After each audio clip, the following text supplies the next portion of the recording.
Football মাঠে সাংস্কৃতিক মঞ্চের শিলান্যাস ঘিরে চরম উত্তেজনা। বিধায়ক উন্নয়ন তহবিলের টাকায় এই মঞ্চ তৈরির কাজ শুরু হতেই দুষ্কৃতীদের তাণ্ডবের অভিযোগ সামনে এসেছে। বিজেপি বিধায়কের অনুযোগ, এই হামলার ঘটনার নেপথ্যে রয়েছে স্থানীয় তৃণমূলের হাত। তৃণমূল পাল্টা দাবি করেছে এটি রাজনৈতিক হামলা নয়, গ্রামবাসীদের ক্ষোভের বহিঃপ্রকাশ। ঘটনাটি বাঁকুড়ার সোনামুখী বিধানসভার নিমাইনগর গ্রামের।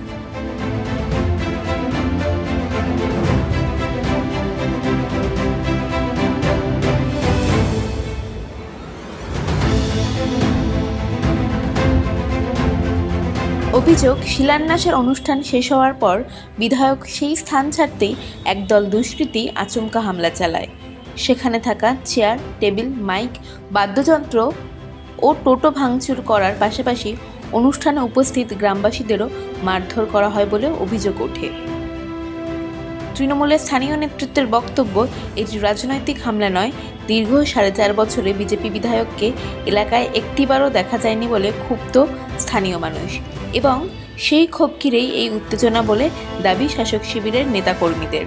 দেখুন, পশ্চিমবাংলার 80,000-এর অধিক বুথে মমতা বন্দ্যোপাধ্যায়ের সরকার, মামাটি মানুষের সরকার, আমাদের পাড়া আমাদের সমাধানে প্রতি বুথে 10 লক্ষ টাকা করে পাঠিয়েছেন। বিধায়ক সাহেব ভোট এসছেন, 4.5 বছর দেখতে পাওয়া যায়নি। এখন মঞ্চ তৈরি করতে যাচ্ছেন, এখন কোথাও মনসা স্থান তৈরি করতে যাচ্ছেন, এখন ক্লাব তৈরি করার প্রতিশ্রুতি দিয়েছিলেন। এলাকার যুব সমাজের একটা অংশ বিধায়ক সাহেবের কাছে জবাবদিহি চাইতে গিয়েছিলেন যে আপনাকে তো 4.5 বছরে দেখতে পাইনি, আজ হঠাৎ কেন যুব সমাজকে পথে নামাচ্ছেন? যেখানে মমতা বন্দ্যোপাধ্যায় যুব সাথীর 1500 টাকা যুব সমাজের জন্য প্রতি মাসে বরাদ্দ করেছেন, আজ ক্লাব তাদের প্রয়োজন নেই, তাদের দরকার মমতা বন্দ্যোপাধ্যায়ের সাথ, মানে যুবর সাথী। সেই জন্যই দিবাকর ঘরামকে হয়তো কিছু করেছে বলে শুনলাম। দেখুন, এটা সম্পূর্ণ অরাজনৈতিক বিষয়, গ্রাম্য বিষয়।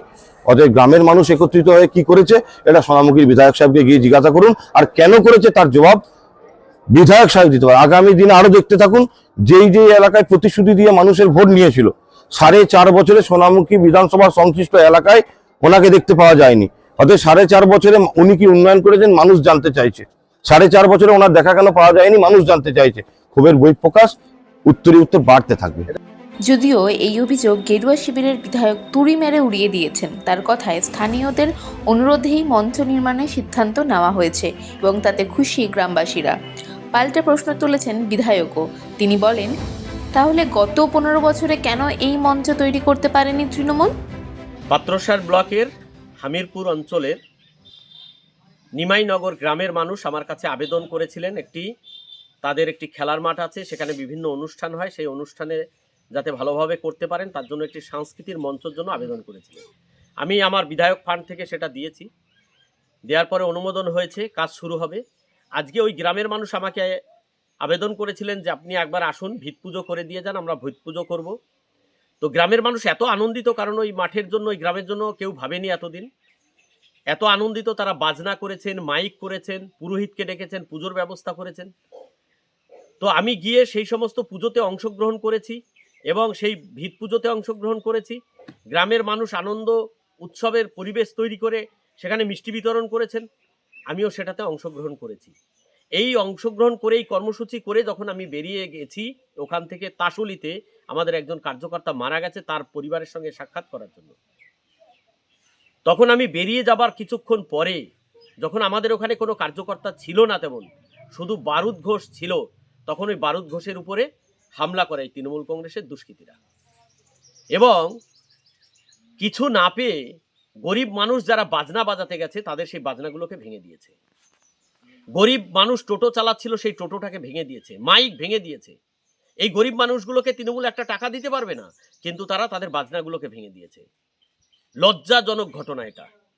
এবং শেষে জেলা সভাপতি বলছেন যে 4.5 বছরে বিধায়ককে দেখা যায়নি, 4.5 বছরে কোনো কাজ করেনি, এখন কেন এসেছেন? আমি জেলা সভাপতিকে প্রশ্ন করছি যে আপনারা 15 বছর কোথায় ছিলেন? 15 বছরে কেন ওখানে মঞ্চ দিতে পারেননি? এই শিলান্যাসকে ঘিরেই তুঙ্গে রাজনৈতিক চর্চা। হামলা নাকি জনরোষ, সত্যি কি তা খতিয়ে দেখার দাবি উঠছে। ঘটনাকে কেন্দ্র করে এলাকায় এখনো থমথমে পরিস্থিতি।